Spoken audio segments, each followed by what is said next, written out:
une idée. Voilà, j'ai trouvé. Si je deviens lisse et bien rond, et que le vent se montre clément pour m'aider un petit peu, je pourrais rouler le long du chemin qui, derrière le talus, est en pente. Alors, je pourrais dévaler le chemin et je pourrais voir le monde et ses richesses. En effet, au bord du chemin, le caillou a souvent entendu parler du monde. Comment dire du monde derrière le talus? Il y a les marchands de tissus et les marchands de tapis qui discutent le bout de gras, les laitières qui reviennent du marché et les amoureux qui roucoulent des histoires d'îles parfumées, et surtout les enfants qui reviennent de l'école. Toi, tu iras voir Lance PSG samedi. Non, moi je suis punie à cause de mes notes en maths. Mes parents m'obligent à regarder des chiffres et des lettres en DVD. Je ne te raconte même pas le week-end. De fil en aiguille, à chaque fois que le caillou sent quelqu'un s'approcher dans le chemin, il s'efforce de tendre ce qui lui sert d'oreille. Deux petits minuscules orifices de chaque côté.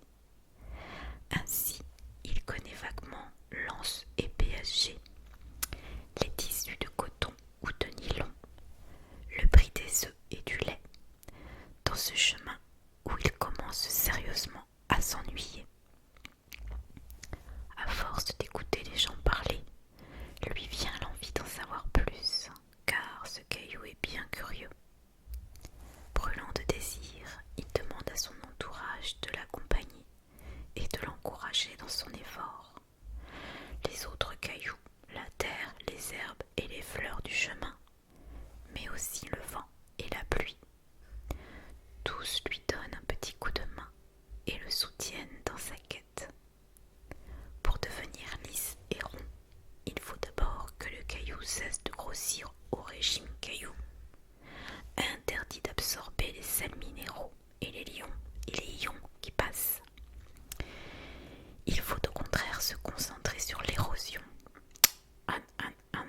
Que c'est dur de faire partie de ces peaux mortes quand on ne peut pas bouger.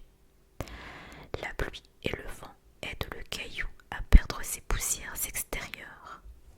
Les moineaux piquent son dos pour le rendre bien rond. Et les fleurs qui poussent autour de lui remuent leurs racines pour le déloger. Mais rien à faire, il est trop lourd. Et les fleurs, si gentilles soient-elles, sont incapables de lui donner un coup pour le départ. C'est trop triste, se dit le caillou, tant d'efforts pour rien. Et là, au bord du chemin, il se met à pleurer. C'est la première fois qu'il pleure. C'est très très rare chez les cailloux, mais parfois cela arrive. C'est qu'il est trop malheureux, malheureux comme les pierres. Et parfois, vous savez, quand on ne voit pas le bout du chemin et qu'on ne sait plus comment faire, le destin donne un petit coup de pouce. Eh bien, pour notre petit caillou, c'est plutôt un petit coup de pied qui fait basculer la situation. L'enfant, puni à cause de ses maths, a réussi à s'échapper de la télévision. Il grogne et boude sur le chemin. Il regrette tellement de ne pas être allé voir le foot avec son père et son frère. Du coup, il joute dans ce qu'il trouve. Il joute à droite, il joute à gauche. Oui, but dans le caillou, dans le caillou. Le voilà qui s'envole au-dessus des fleurs. Quelle folle planée, mes amis! Atterrit au-delà du talus et roule à travers un petit sentier raviné par l'écoulement de la pluie. Ça y est, le caillou est parti. Au revoir, mes amis. Merci, merci. Jamais je ne vous oublierai, se dépêche-t-il de crier, parce que déjà, il ne peut plus s'arrêter sur la route en pente.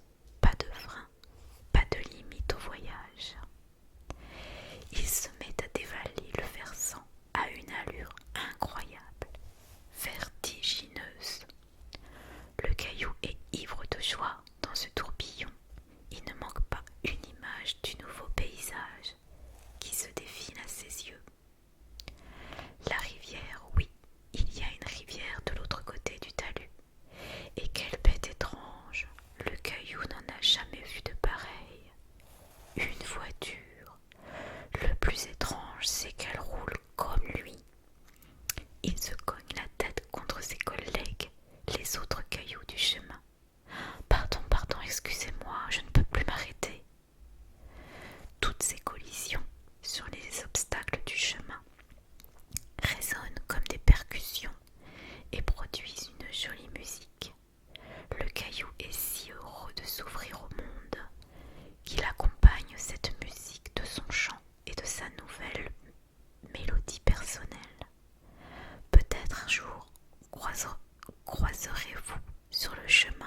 Elle s'étira, roula sur le côté, sentit le vide du bord du matelas et se cramponna au drap.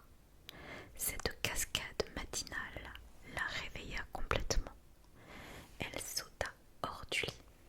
« Maman, papa » appelle-t-elle en avançant dans la chambre. Pas de réponse. La grande horloge au pendule en cuivre indiquait 10 heures du matin. Déjà, étonnant que personne ne soit venu la réveiller. Elle pénétra dans la chambre à la tapisserie fleurie. Ici, tout était vide. Dehors, un beau soleil brillait. Près de la piscine, les chaises longues étaient vides, les petits déjeuners intacts. Le vent feuilletait les pages d'un magazine délaissé. Inquiète, Fuku dévala les marches de marbre de l'escalier de l'hôtel Brise. Elle ne croisa personne. Ses cris et appels restèrent sans réponse. Dans le hall, elle sonna plusieurs fois à la clochette de l'accueil, mais personne ne se montra. Fuku se rua aux portes qui donnaient sur le jardin et essaya de les ouvrir.